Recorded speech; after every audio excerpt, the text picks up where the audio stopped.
portanto, mais uma vez, assim como no capítulo 1, nós já estudamos todo o capítulo 2, mas agora paramos e nos reaproximamos do texto bíblico e leremos juntos todo o capítulo 2, no objetivo de agora, depois de nos aproximarmos de cada uma das palavras ali contidas, darmos um passo atrás e observarmos aquilo que o capítulo 2 como um todo nos diz. E o faremos por uma razão. Se os irmãos estiverem atentos, e peço que estejam atentos ao todo neste momento, nós estudamos a parte e agora peço aos irmãos que estejam atentos ao todo, vão perceber algo muito interessante. Portanto, Lucas capítulo 2, do verso 1 ao verso 52. Diz-nos assim: naqueles dias foi publicado um decreto de César Augusto convocando toda a população do império para recensear-se. O primeiro recenseamento, foi feito quando Quirino era governador da Síria. Todos iam alistar-se, cada um à sua própria cidade. José, porém, subiu da Galileia, da cidade de Nazaré para a Judeia, a cidade de Davi, chamada Belém, por ser ele da casa e família de Davi, a fim de alistar-se com Maria, sua esposa, que estava grávida. Estando eles ali, aconteceu completarem-se-lhe os dias. E ela deu à luz a seu filho primogênito, enfaixando-o e o deixou numa manjedoura, porque não havia lugar para eles na hospedaria. Havia naquela mesma região, pastores que viviam nos campos e guardavam o seu rebanho durante as vigílias da noite. E o anjo do Senhor desceu aonde eles estavam, e a glória do Senhor brilhou ao redor deles, e ficaram tomados de grande temor. O anjo, porém, lhes disse: não temais, eis aqui vos trago boa nova de grande alegria, que o será para todo o povo. É que hoje vos nasceu na cidade de Davi o Salvador, que é Cristo o Senhor. E isto vos servirá de sinal: encontrareis uma criança envolta em faixas e deitada em manjedoura. E subitamente apareceu com um anjo uma multidão da milícia celestial, louvando a Deus e dizendo: glória a Deus nas maiores alturas e paz na terra entre os homens a quem Ele quer bem. E ausentando-se deles os anjos para o céu, diziam os pastores uns aos outros: vamos até Belém e vejamos os acontecimentos que o Senhor nos deu a conhecer. Foram apressadamente e acharam Maria e José e a criança deitada na manjedoura. E vendo-o, divulgaram o que lhes tinha sido dito a respeito deste menino. Todos os que ouviram se admiraram das coisas referidas pelos pastores. Maria, porém, guardava todas estas palavras, meditando-as no coração. Voltaram então os pastores, glorificando e louvando a Deus por tudo o que tinham ouvido e visto, como lhes fora anunciado. Completados 8 dias para ser circuncidado o menino, deram-lhe o nome Jesus, como lhe chamara o anjo antes de ser concebido. Passados os dias da purificação deles, segundo a lei de Moisés, levaram-no a Jerusalém para apresentarem ao Senhor, conforme está escrito na lei do Senhor: todo primogênito ao Senhor será consagrado. E para oferecer um sacrifício segundo o que está escrito na referida lei, 1 par de rolas ou 2 pombinhos. Havia em Jerusalém um homem chamado Simeão, homem este justo e piedoso, que esperava a consolação de Israel, e o Espírito Santo estava sobre ele. Revelara-lhe o Espírito Santo que não passaria pela morte antes de ver o Cristo do Senhor. Movido pelo Espírito, foi ao templo. E quando os pais trouxeram o menino Jesus para fazerem com ele o que a lei ordenava, Simeão o tomou nos braços e louvou a Deus, dizendo: agora, Senhor, podes despedir em paz o teu servo segundo tua palavra. Porque os meus olhos já viram a tua salvação, a qual preparaste diante de todos os povos, luz para a revelação aos gentios e para a glória do teu povo de Israel. E estavam o pai e a mãe do menino admirados do que dele se dizia. Simeão os abençoou e disse a Maria, mãe do menino: eis que este menino está destinado tanto para a ruína como para o levantamento de muitos em Israel, e para ser alvo de contradição. Também uma espada traspassará a tua própria alma, para que se manifestem os pensamentos de muitos corações. Havia uma profetisa chamada Ana, filha de Fanuel, da tribo de Asser, avançada em dias, que vivera com seu marido 7 anos desde que se casara, e que era viúva de 84 anos. Esta não deixava o templo, mas adorava noite e dia em jejuns e orações. E chegando naquela hora, dava graças a Deus e falava a respeito do menino a todos os que esperavam a redenção de Jerusalém. Cumpridas todas as ordenanças segundo a lei do Senhor, voltaram para a Galileia, para a cidade de Nazaré. Crescia o menino e se fortalecia, enchendo-se de sabedoria, e a graça de Deus estava sobre ele. Ora, anualmente iam seus pais a Jerusalém para a festa da Páscoa. Quando ele atingiu os 12 anos, subiram a Jerusalém, segundo o costume da festa. Terminados os dias da festa, ao regressarem, permaneceu o menino Jesus em Jerusalém, sem que seus pais o soubessem. Pensando, porém, estar ele entre os companheiros de viagem, foram caminho de um dia. E então passaram a procurá-lo entre os parentes e os conhecidos, e não o tendo encontrado, voltaram a Jerusalém à sua procura. 3 dias depois, o acharam no templo, assentado no meio dos doutores, ouvindo-os e interrogando-os. E todos os que ouviam muito se admiravam de sua inteligência e de suas respostas. Logo que seus pais o viram, ficaram maravilhados. E sua mãe lhe disse: Filho, por que fizeste assim conosco? Teu pai e eu, aflitos, estávamos à tua procura. Ele lhes respondeu: Por que me procuravais? Não sabias que eu cumpria estar na casa de meu pai? Não compreenderam, porém, as palavras que lhes dissera. E desceu com eles para Nazaré, e era-lhe submisso. Sua mãe, porém, guardava todas estas coisas. E crescia Jesus em sabedoria, estatura e graça diante de Deus e dos homens. Amém. Como nós fomos lembrados quando iniciamos o capítulo 2, esta divisão de capítulos não existia, não existe no original. Assim como a divisão de versos não existe no original. Mas, obviamente, houve um critério para quem fez a divisão.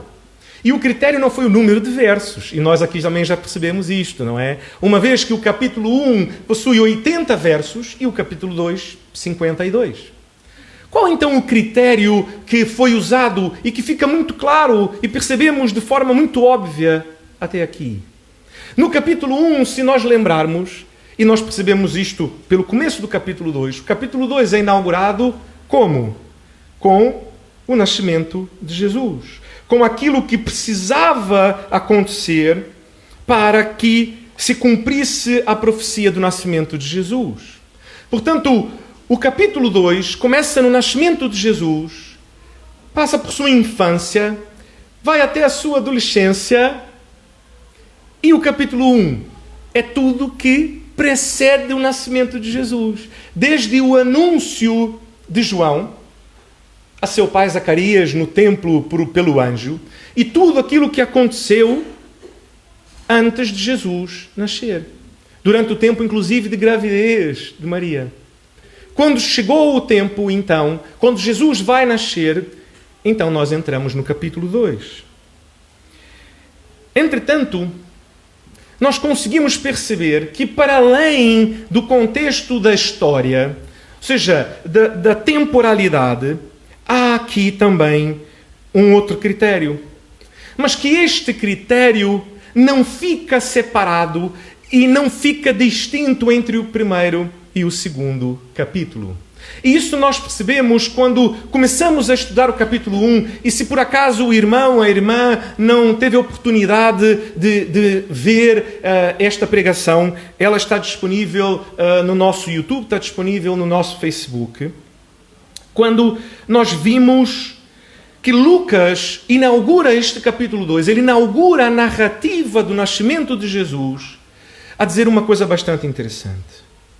No capítulo 1, ele aponta para Deus como o Senhor do universo, como Senhor sobre o tempo, como Senhor dos céus, como Senhor sobre a natureza, Senhor sobre os nossos corpos, sobre a saúde, Senhor sobre o tempo. E o capítulo 2 é inaugurado a mostrar que, além de ser soberano sobre todas estas coisas, Ele é soberano, inclusive, sobre o próprio imperador. E se existia alguém temível naquela altura, obviamente era o imperador romano. Era o homem mais poderoso da terra. Era o homem que certamente tinha o maior exército da terra. Era o homem que eu penso que ai daquele que ousasse pôr-se a seu caminho. Ai daquele que ousasse não fazer conforme a sua vontade. Ai daquele que se contradissesse alguma lei ou algum decreto do imperador. Entretanto, Lucas começa o capítulo 2 por mostrar que mesmo o imperador, mesmo o homem mais poderoso do mundo naquele tempo, está submisso às mãos de Deus. E que aquilo que Deus havia prometido que haveria de acontecer, que Jesus deveria nascer em Belém, apenas acontece por conta de um decreto de César Augusto. Um decreto que, se viesse, se calhar, uma semana antes, haveria dado tempo deles terem ido e voltado, e Jesus já não nasceria em Belém. Um decreto que, se viesse uma semana depois, eles já teriam que viajar com o menino Jesus no colo. Mas um decreto que vem exatamente no dia, na hora, no lugar, da forma que era preciso para que se cumprisse conforme a promessa de Deus feita milhares de anos antes.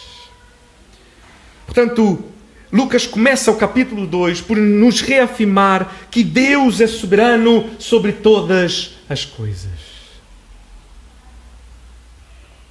E Lucas afirma, eu sei quem é César Augusto. Novamente relembro os irmãos, é o único autor que cita o imperador por nome. E aqui então o que ele quer dizer é, eu sei quem ele é. Eu sei que ele é poderoso. Eu sei que ele é poderoso para decretar. Eu conheço as lendas a seu respeito. E se os irmãos lembrarem, a lenda qual era? De que a sua mãe havia se achado grávida por uma serpente.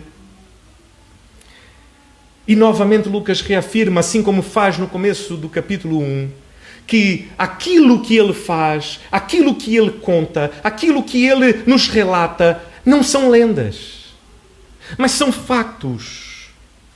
Ao contrário da lenda de César Augusto, o que ele relata são fatos, de coisas que se passaram de facto e que há testemunhas que podem, diante de qualquer pessoa, dizer que aquilo passou-se. Mas Lucas mostra ao seu leitor que não apenas ouvi a lenda ou as lendas, mas também ouvi o Evangelho. O Evangelho? Mas o Evangelho é de Jesus, não é? Mas se lembrarem, nós vimos como esta palavra era usada exatamente para falar do imperador. De que as boas novas do nascimento do imperador, de que ele seria aquele que traria paz à terra. E agora relembrem o que ele acabou de fazer, a dizer, eu conheço o imperador. Eu sei que ele é poderoso, eu sei as suas lendas, eu conheço o seu evangelho que diz que ele é quem vai trazer paz e bênção e prosperidade para este mundo. Mas a verdade é que, novamente, ele está sujeito a Deus. Ele está submetido debaixo da poderosa mão de Deus. Eu sei da glória de Roma, mas o rei da glória foi enfaixado e posto em uma manjedoura, porque a sua glória não é como a glória deste mundo. A sua glória não é a glória das coisas que são perecíveis. O Deus e Senhor de toda a história poderia ter providenciado certamente um local melhor, para o nascimento de seu filho. Mas ao não fazê-lo, ensina-nos e aponta-nos que a sua glória não é a glória de homens. Não é medida por coisas que podem ser compradas e que, portanto, perecem com o tempo. Deus, então, não é apenas soberano sobre César. E o texto, no capítulo 2, apresenta-nos um Senhor soberano. E talvez o leitor pensasse, talvez tenha sido uma coincidência. Pronto, ou seja, acabou por acontecer que César foi naquela mesma altura e foi uma coincidência de que, pronto, ou seja, então Jesus nasceu e cumpriu-se, mas foi apenas uma coincidência. E então, Lucas nos apresenta, não há coincidências. E se ainda tens alguma dúvida de que César, ele está submetido a Deus, deixe-me lhe apresentar uma coisa. Deus não apenas envia seu anjo para anunciar diante dele, como fez no capítulo 1 e faz novamente no capítulo 2, mas agora este anjo vem acompanhado. E a palavra que diz multidão de anjos, acompanhado desta multidão de anjos, é a mesma palavra que é usada quando se refere à quantidade de estrelas no céu. Portanto, o que Lucas está a dizer é que juntamente com este anjo que aparece no campo para os pastores, aparece uma multidão incontável. E se os irmãos forem para Apocalipse, enquanto preparava este texto, procurei as referências que falavam sempre do exército celestial. Vai dizer que o exército celestial é composto de milhares de milhões. Minto, desculpa, confundi-me. É porque ele diz milhões de milhões e milhares de milhares. Meus irmãos, milhões de milhões é um exército maior do que a própria humanidade, neste momento que nunca teve tanta gente neste mundo quanto hoje. Portanto, o que Lucas está a dizer é, eu conheço César, eu conheço o poder de César, eu conheço o exército de César, mas ao lado do exército do Senhor, o exército de César é uma brincadeira para meninos. Porque o exército do Senhor é um exército incontável como as estrelas do céu. E assim como as estrelas do céu, eles aparecem do céu e voltam para o céu. Portanto, imaginem o terror de alguém, e ainda mais naquele tempo. Hoje em dia ainda existem aviões e mísseis, não é? Naquele tempo o máximo que voava eram aquelas bolas com fogo, não é? Quando tinham aquelas grandes catapultas, e mesmo assim não eram tantas quanto isto. Agora imaginem o terror de se pensar que mesmo um cavaleiro muito bem armado, muito bem treinado, de repente pode ser atacado por um exército que não está a lutar como ele ali, mas um exército que sobe e desce dos céus com facilidade. Que terror! Temos que lembrar o contexto em que Lucas, ele é um gentio a escrever para gentios. E, portanto, o gentio ao ler isto pensa, de facto, o que Lucas está a relatar-me é de um Deus que é completamente diferente dos deuses que nós conhecemos. E nós já vimos isso novamente no capítulo 1 e a ser reforçado no capítulo 2. Exatamente porque aqui no capítulo 2 ele inaugura a visão de Deus como rei. E de que este mundo, o mundo em que vivemos, o mundo em que César é imperador, faz parte do reino deste Deus e Senhor. E que César apenas o é imperador porque Deus assim o permite. Porque Deus assim o deseja. Apresenta, portanto, o rei que tem um poder que não se pode medir. O rei que tem um poder que é impossível de ser contido ou de ser controlado. O rei com quem é impossível negociar. Porque se os irmãos pararem para pensar em uma guerra, e aqui quando falamos de exército estamos a falar mesmo de guerra, negocia-se quando teme-se perder. Não é verdade? Aquele que tem certa a sua vitória e certo que nenhum dos seus será ferido, este não negocia. Este invade e toma. As negociações acontecem quando a guerra estende-se e os danos causados já são maiores do que o que se pode, se calhar, administrar. Então, muitas vezes, prefere-se negociar.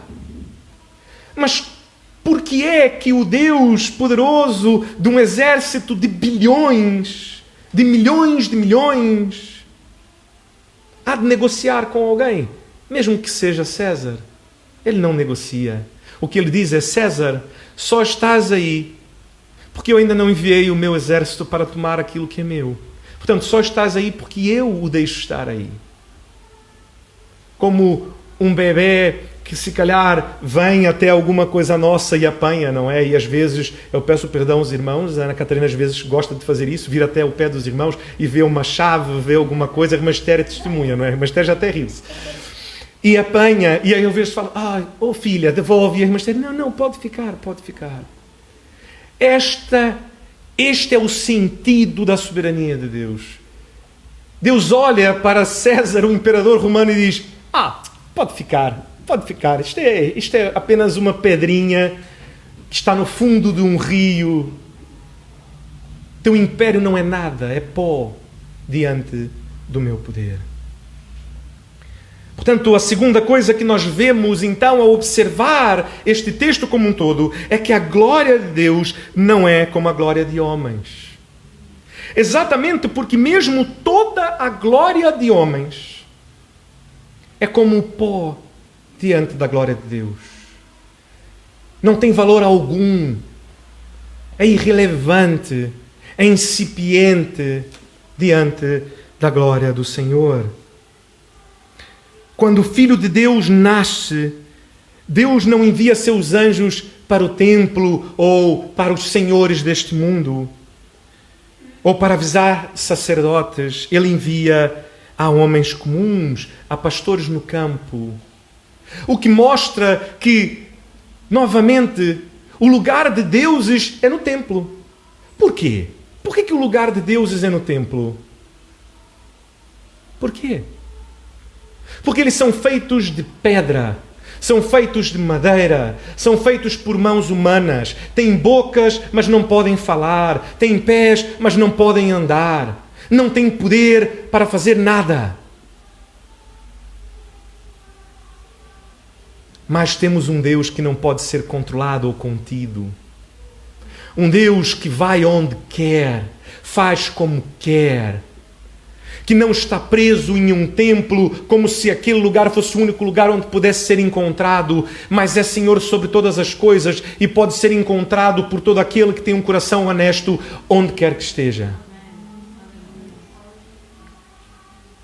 Deus havia prometido a Abraão que enviaria o seu cordeiro. E Jesus nasce no lugar onde cordeiros nascem. E o seu nascimento é avisado àqueles que cuidam de cordeiros.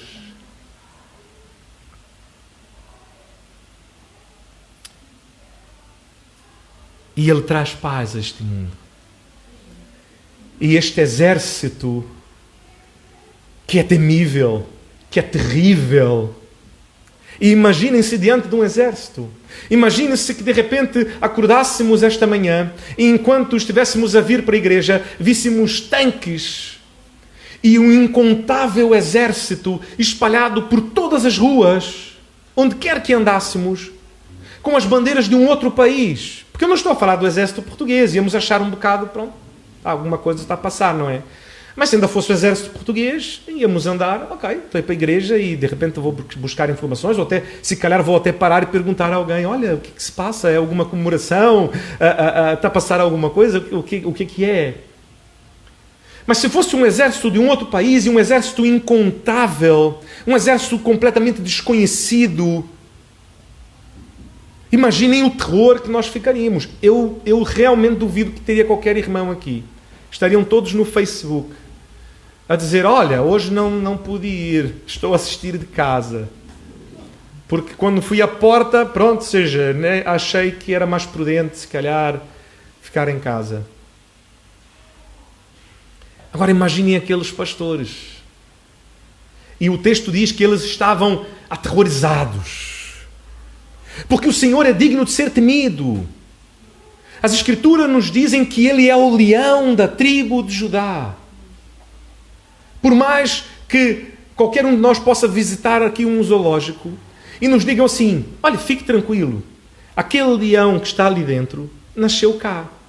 Portanto, está acostumado com as pessoas, está acostumado a viver ali dentro daquele espaço. Portanto, pode ficar à vontade, apanha este bifinho e mete lá no prato dele, pode ficar tranquilo que vai sair vivo.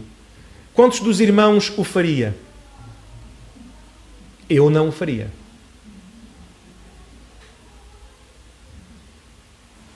Ele é o leão da tribo de Judá. O leão é um animal selvagem. Não é um animal doméstico. Não é um animal domesticável. Ele é um animal imprevisível. Ele é um animal que, se estiveres em África e vires um leão, provavelmente vai pensar assim, pronto, virei janta. Pode ser até que ele nem esteja a dar conta de si, pode ser que ele esteja para o outro lado, pode ser que ele nem dê a mínima para si.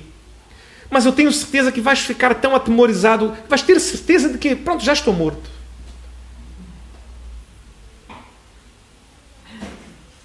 E ele é o leão da tribo de Judá. Mas ele não só é o leão, ele também é o cordeiro. E este leão, este exército terrível, vem anunciar paz. Vem anunciar paz.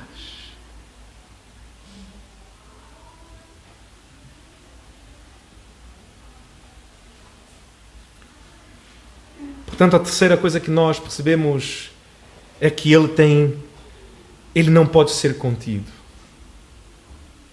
Ele não pode ser balizado. O Deus de Israel, o Deus da Bíblia, o Deus que Lucas apresenta, não é um Deus que cabe nas nossas caixinhas. Não é um Deus que cabe nas nossas definições. Não é um Deus que podemos dizer verdadeiramente que o conhecemos completamente, senão apenas aquilo que Ele se revela a nós. A quarta coisa que percebemos também com o texto de Lucas 2 é que Ele é justo, Ele é fiel e Ele é imutável. E por que percebemos isto? Porque mais uma vez, assim como no capítulo 1, fala da fidelidade de José e Maria em cumprirem tudo conforme a lei. Mas o texto nos apresenta também mais personagens. Nos apresenta um homem, Simeão, que a verdade é que nenhum de nós daria por ele. Era aquele senhor da igreja que senta-se ali no canto e que está-se. Mas que o Espírito Santo prometeu que ele veria o Redentor de Deus. E ele é levado ao templo pelo Espírito Santo. E ali encontra com Jesus e recebe-o. E recebe-o. Porque ele era um homem, e o texto diz, ele era um homem justo e piedoso. E Deus é fiel a este homem que é justo e piedoso, que ama o Senhor, que busca cumprir tudo conforme o Senhor ordenara. Deus é fiel. Deus é justo. E Ele é imutável, Ele prometeu e Ele cumpre. Ele é um Deus que é claro naquilo que deseja. E quando nós pensamos no paralelo que está a ser feito por Lucas, e este paralelo diante de um gentio como Lucas é, o imperador é aquele que tem decretos, não é? Como no começo do capítulo 2 ele faz um decreto. É aquele que promulga leis. É aquele que diz o que deve ser feito e o que não deve ser feito. Mas como todo homem, e nós temos aqui a irmã Cristina na igreja, que é advogada e pode testemunhar disto, que as leis estão sempre a mudar. Tem sempre qualquer coisa nova. Quase que todos os dias há qualquer coisa nova. E os advogados andam às voltas com isso, não é? Até que perceber e não só ler a nova lei, mas perceber e tentar entender a interpretação que será dada em tribunal daquela nova lei. O que é muito difícil, uma vez que ainda nenhum caso foi julgado com aquela nova lei que foi apresentada. Há leis a caírem, há leis a começarem a existir. E, portanto, servir a este mundo é muito difícil. E todos nós temos a nossa cota disto com os IRS e com os... que cada ano é uma coisa diferente e que muda-se e que agora precisa-se, agora já não precisa e agora tem que se comprovar isto que não precisava comprovar antes e agora já não precisa mais comprovar aquilo e de repente estás a mandar documentos a mais. Mas temos aqui a apresentação do Rei da Glória, que é claro naquilo que deseja de nós e que é imutável naquilo que deseja de nós. Imaginem servir ou jogar um jogo, e todos os irmãos já tiveram esta experiência, não é? Talvez já faça algum tempo mais. Nós, como temos filhos pequenos, não faz tanto tempo porque eles mesmos nos ajudam a recordar isto. Imaginem jogar um jogo em que estás a jogar com alguém que detém o poder de mudar as regras. As crianças são espetaculares nisto, não é? Então a criança diz, olha, o jogo é assim. E então percebes aquilo que a criança disse e diz, ok, então vamos lá. Então marquei um ponto. Não. Não valeu o vosso ponto por conta disto. Mas não havia dito nada. Mas agora disse. E de repente o vosso ponto já não valeu. E a criança, se ainda for um bocadinho mais, ainda vai dizer, e porque o fizeste, o ponto é meu. É difícil jogar um jogo em que as regras mudam todo o tempo. E este é o jogo do imperador. Este é o jogo do império. As regras mudam a todo o tempo. Aquilo que valia ontem já não vale hoje. Aquilo que vale hoje talvez já não vale amanhã. Aquilo que foi dito e prometido pelo imperador hoje pode não ter valor algum, por qualquer razão. Mas temos um Deus imutável, que deixa claro, e que não apenas deixa claro aquilo que deseja de nós, mas para além disto, Ele é justo, fiel e presenteia aqueles que lhe são fiéis. E vemos isso com José e Maria, vemos isso com Simeão, vemos isso com Ana, e seguimos a ver. E seguimos a ver.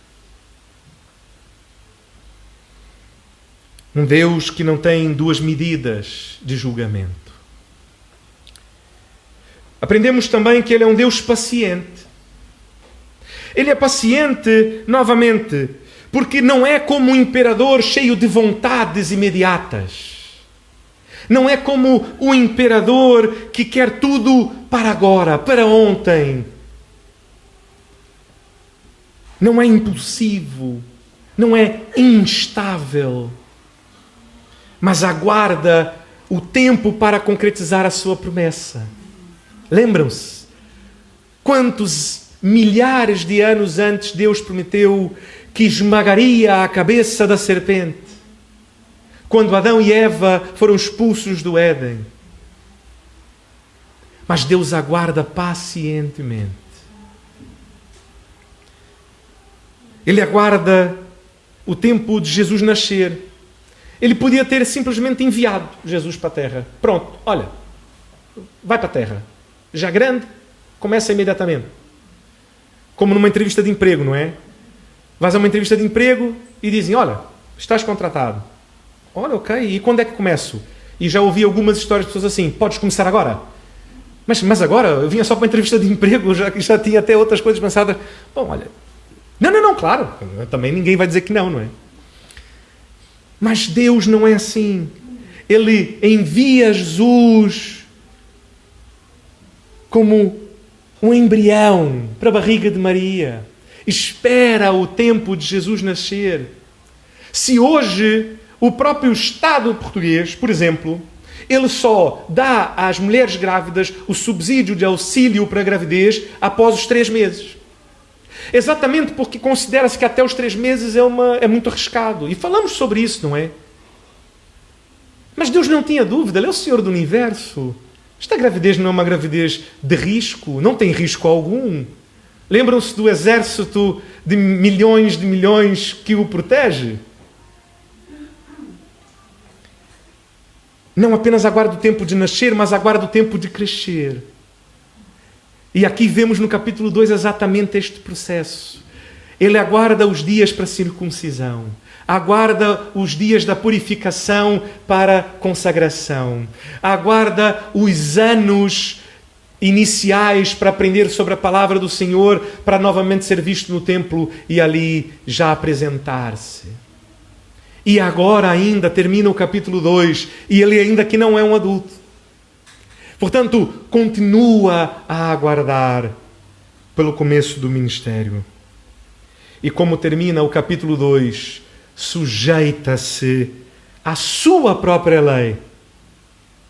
Algo que também, diante de alguém que lida com quem faz a lei, percebe que isto é um grande problema, não é?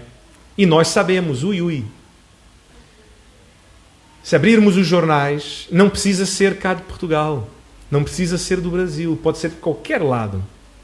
Vamos ver políticos a mudarem leis exatamente porque não querem se submeter àquele tipo de lei a que, como cidadãos, estão submetidos, não é? E às vezes sequer alteram as leis, simplesmente não as cumprem. E vemos políticos em todo o mundo a serem investigados, não importa qual país que seja. Exatamente porque também não querem cumprir, porque se acham como aqueles que são responsáveis por dizer a lei, acham-se acima dela.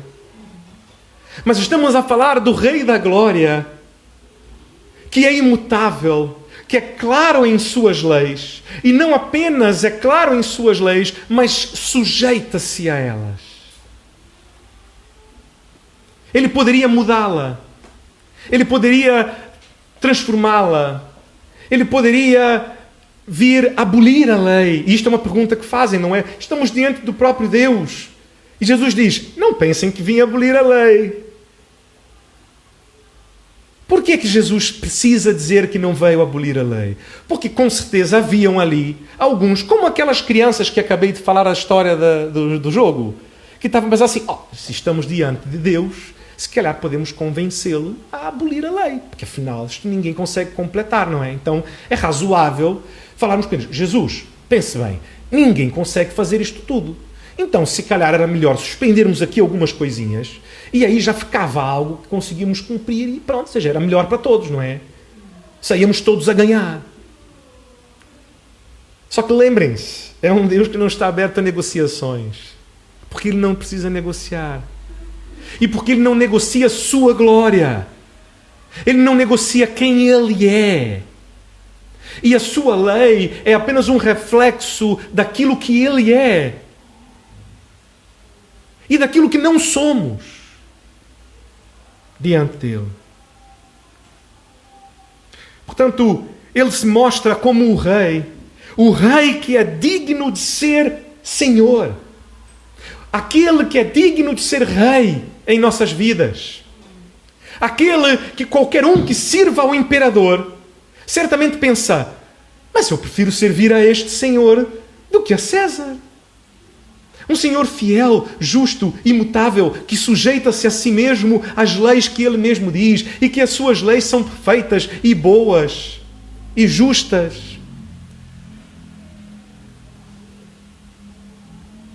É o Senhor que qualquer servo deseja servir. E não se engane. Porque talvez, enquanto falei agora neste momento, é o Senhor a quem todos querem servir. Talvez o irmão ou a irmã tenha pensado, mas as pessoas, ninguém quer servir a ninguém. Ninguém quer servir a ninguém. As pessoas querem ser livres. Não é isto? Em nosso tempo, se pararmos para ver a publicidade na televisão ou na internet, é sempre liberdade. É sempre os cabelos ao vento, é sempre as pessoas a correrem em espaços muito grandes e abertos. Essas pessoas têm um Senhor, suas próprias vísceras, o seu próprio ego, as suas próprias vontadinhas. Só que a verdade é que se essas pessoas forem objetivas, elas mesmas hão de perceber o quanto se arrependem de coisas que fizeram porque seguiram as suas vontadinhas. E vão perceber que são os piores senhores e senhoras que podiam ter. O quanto já estragaram a si mesmo e a sua saúde, se calhar. O quanto são imprudentes nas suas decisões. O quanto são falíveis em suas relações com o outro. Portanto, Ele é aquele que é digno de ser Senhor. Exatamente por tudo isso que nós vimos até aqui no capítulo 2. E porque Ele é quem é, a sétima coisa que aprendemos, Ele é digno de ser adorado por quem é. E o tempo todo. E de todo o coração. Exatamente por Ele ser quem é. Este Rei maravilhoso e poderoso, justo, fiel e imutável, amoroso e que sujeita-se a si mesmo à lei e que faz-se paz em nosso lugar, que soluciona um problema que era nosso, do nosso pecado, e faz-se justiça por nós, para que a sua justiça seja satisfeita nele mesmo. Isto nos leva à oitava coisa que aprendemos. É que Ele é o Evangelho. Ele é o Evangelho. O Evangelho não é uma história. Não é uma boa notícia. O Evangelho é Ele. Ele é a boa notícia. A boa notícia não é o seu nascimento. A boa notícia é quem Ele é. Como Deus é maravilhoso. Contemplem este Deus que nos é apresentado por Lucas. Como falamos na semana passada, não é? Da contemplação. Temam a este Deus que é temível, que é terrível. Vejam o Cordeiro de Deus. Ele é o Evangelho. E vemos então Lucas começar a explicar o Evangelho. O Evangelho de Jesus, o Evangelho do Filho de Deus, o Evangelho do Deus feito homem. Não a boa nova de um imperador, mas a boa nova de Deus. Um Evangelho apresentado não por ele, Lucas, nem dito a ele ou contado a ele por homem algum, mas o Evangelho dito por próprios anjos. E não apenas por um ou dois.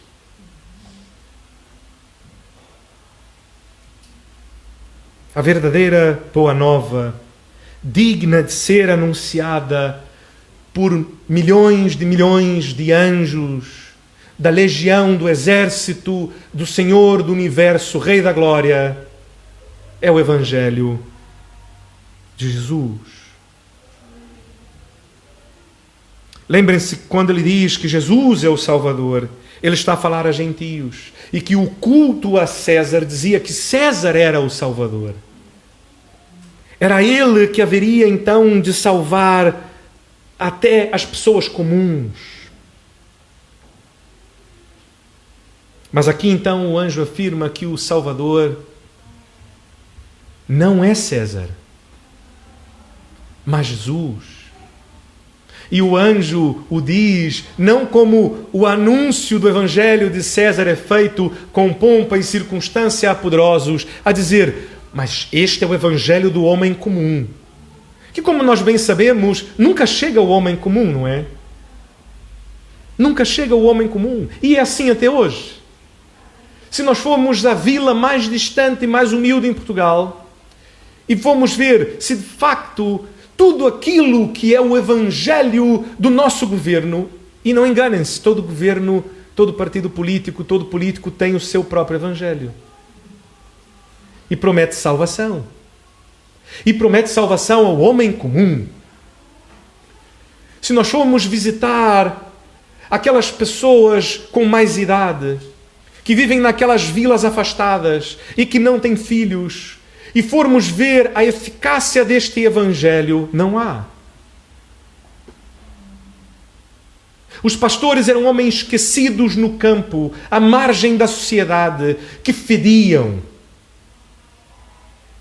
Se entrasse um pastor de ovelhas hoje por esta porta, nós pediríamos: olha, deixe-me lhe dizer uma coisa, o culto é transmitido pelo Facebook. Se calhar era melhor, pronto, ia para casa, assistia pelo Facebook, aproveitava, tomava um duche, não é? Jogava aí um perfume, porque é impossível o Senhor estar aqui connosco. Nós não vamos conseguir cá estar. Isto era assim naquela altura. E este Evangelho para os humildes é anunciado aos humildes e anunciado pelos humildes. Porque são eles que depois anunciam aquilo que os anjos lhes disseram. E anunciam a toda a gente, como o texto de Lucas 2 nos mostra. Novamente, a apontar o senhorio de Jesus.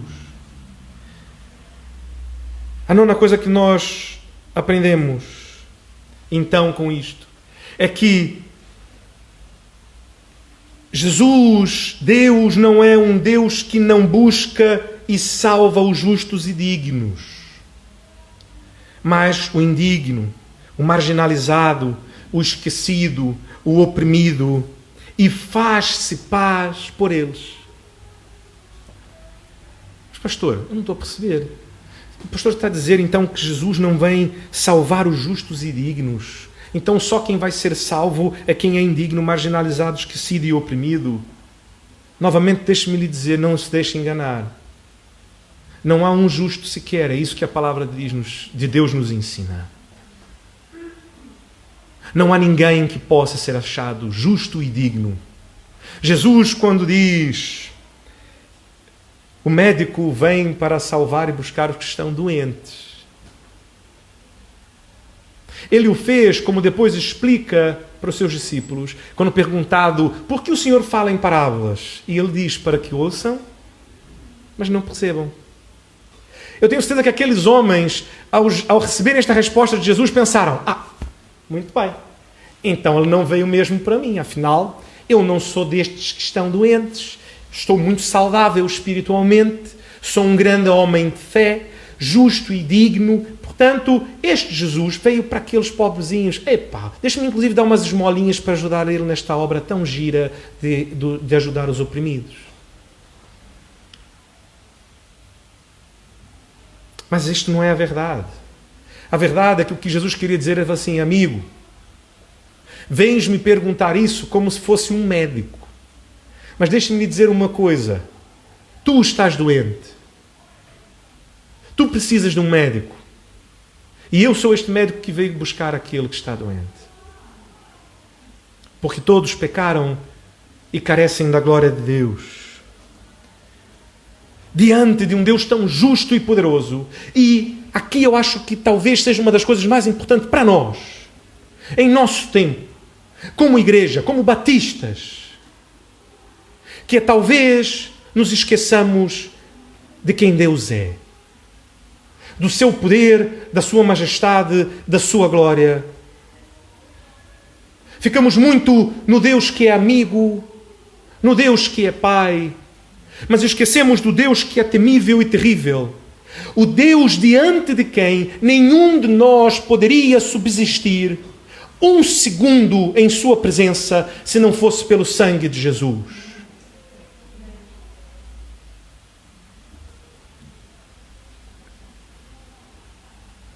Mas o Deus que anuncia a inauguração de um novo tempo de paz com Ele, mas o faz por meio do seu exército de milhões, o faz por meio da demonstração de poder, por meio da demonstração de que não pode ser contido.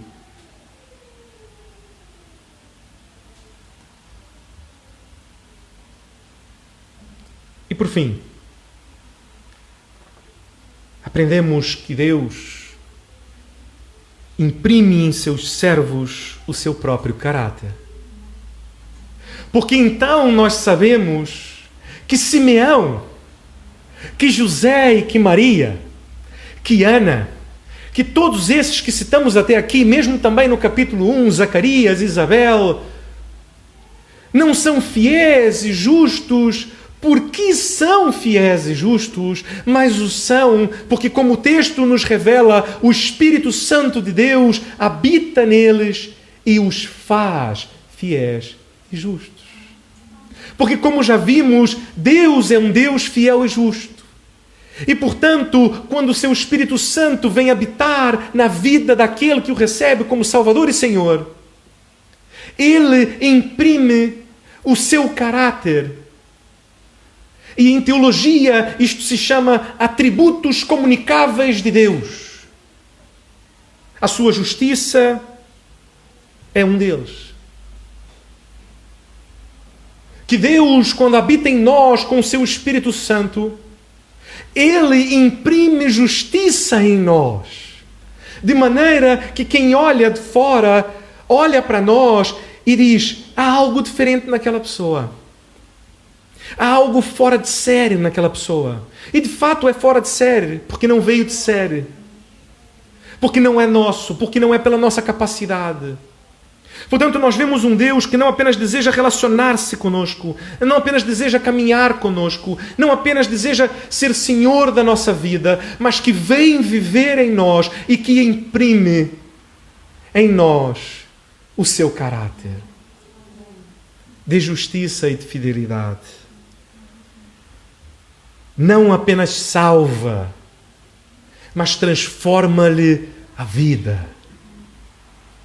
Transforma quem és. Pois se alguém está em Cristo, nova criatura é, as coisas velhas já passaram, eis que tudo fez-se novo. Porque o Espírito Santo de Deus, a habitar naquele que rende-se diante do Senhor, transforma-lhe a vida.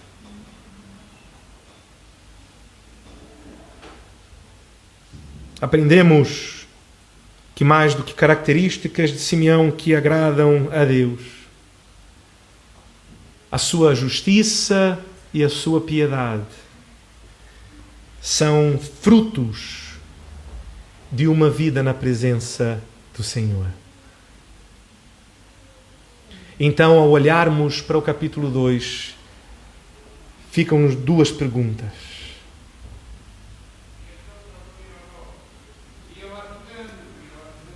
Quando olhas para Deus, quando pensas em Deus, conheces mesmo a Deus?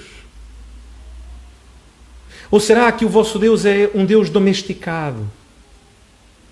Domesticado pelo teu próprio coração, pela tua própria mente, pelas tuas próprias vontades, pelas suas próprias impressões, pelo teu próprio conhecimento e interpretação?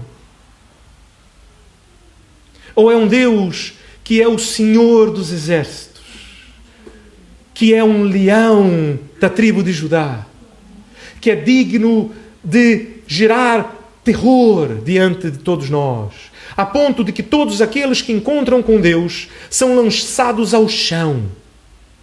E aí vão dizer: mas pastor, isto era no Antigo Testamento, no Novo Testamento isto já não acontece. Em Apocalipse, João, diante de Deus, é lançado para o chão e o que ele diz é como se eu já estivesse morto. Mas ele vem, toca em mim e diz: escreve.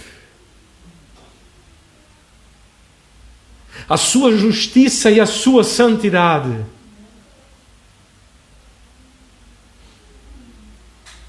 são incomparáveis. Quem é o vosso Deus? Este é o Deus do Evangelho. Este é o Deus a quem servimos. E então, resta-nos então a última questão,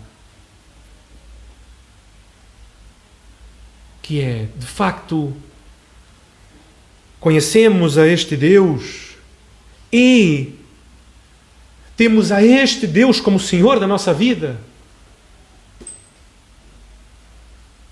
Ou temos um Deus qualquer que inventamos e que domesticamos?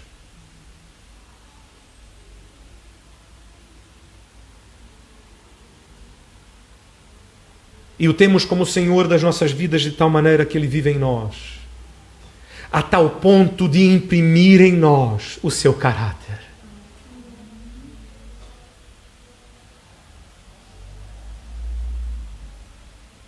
Render-se ao Senhor é reconhecer o seu senhorio em sua vida todos os dias. É caminhar com Ele todos os dias. É render o trono da vossa vida a Ele todos os dias.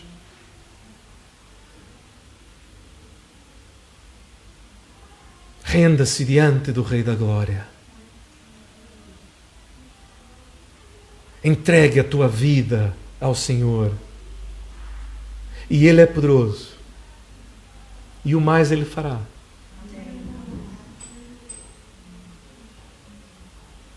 Oremos ao Senhor.